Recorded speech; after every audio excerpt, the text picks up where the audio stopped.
Pum, pum, pum, pum, pum, pum, pum, pum, pum. Pictures of newsy stuff. Pum, pum, pum, pum, pum, pum, pum. News in big letters. Pum, pum, pum, pum, pum, pum, pum, pum. Slowly rotating globe. Pum, pum, pum, pum, pum, pum, pum, pum. I am a guy on the internet, and this is the Sidestream Media. Boom, boom, boom, boom, boom. Good evening. Tonight, in Sidestream Media, we bring you a breaking news story of something that happened about a week ago. In the latest installment of the Identity Politics Culture War, the Identity Politics Culture War found itself on the Balkans. And as many things that have been to the Balkans, it came back a little bit weird. The country of Northern Macedonia, formerly known as Macedonia, which had to undergo a name change because the Greeks had a province called Macedonia, which greatly confused. Who did it greatly confuse? The Greeks. Turns out that the descendants of Pythagoras, Plato, and Archimedes couldn't quite figure that one out. It is for that reason why we here at the Sidestream Media have always supported the campaign for the state of Georgia to change its name. We have suggested that perhaps the state of Georgia could become southernmost Carolina, or alternatively, northern Florida, even though we realize that it's probably a bad idea to name anything after Florida. This campaign never went anywhere until it reached the desk of Vladimir Putin, who in 2008 put his own spin on the solution and tried to wipe the country of Georgia off the map. A solution that may have ended the confusion, but might not have been the best way of going about it, even though arguably it is not much worse than naming your state after Florida. Anyway, Northern Macedonia recently got a memo of sort from the country of Bulgaria. In this, the country of Bulgaria asks the Macedonians, Northern Macedonians that is, to do one simple thing if they ever want to become part of a possible pathway to a future candidacy of some sort of European Union membership in the far future. The thing the Bulgarians ask is for the Northern Macedonians to simply acknowledge that their identity does not exist. They claim that it's simply a brainwashed identity constructed after the Second World War.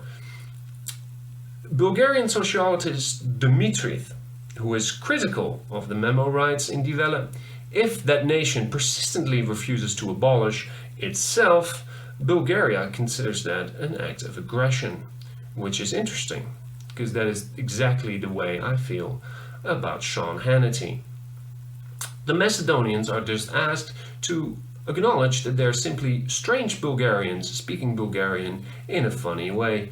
But perhaps the more peculiar claim the Bulgarians put forward is that in the Second World War, the Bulgarians did not occupy Northern Macedonia as previously believed, but in fact liberated it.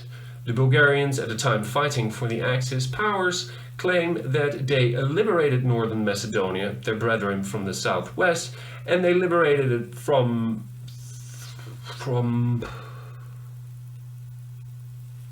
Who were they liberated from?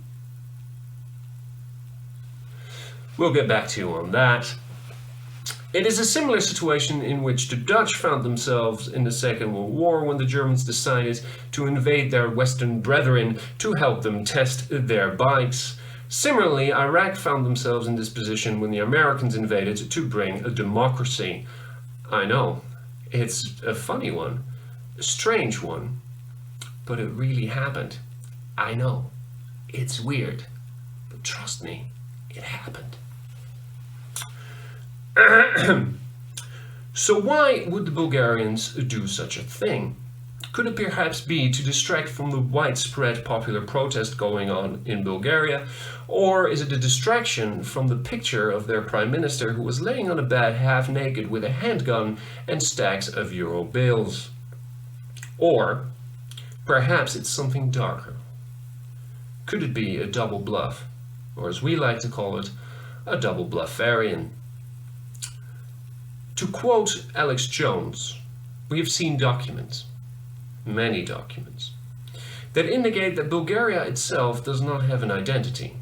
Instead, their identity is a brainwashed construction from the 1920s, but that in fact the Bulgarians are ethnically, culturally, and linguistically Belgians. It is for this reason that the Bulgarians speak what is essentially a very strange sub-dialect of the already weird dialect Flemish.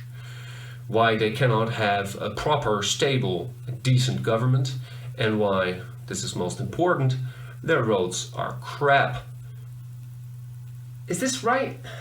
I didn't think Belgium was a country. That's not a conspiracy. That's a conspiracy. Oh, all right. We here at Sidestream Media have decided that we should aid in rectifying this mistake. We therefore ask all of you to join us in a campaign to make Bulgaria Belgium again. Now, on a personal note, dear viewers, I might not be the newsman that you deserve. I might not even be the newsman that you need. But you are all I've got. It is for that reason that we here at Sidestream Media bring you regular / occasional / rarely updates on things that some might at some point consider news. That said, good night and good riddance. Boom, boom, boom, boom.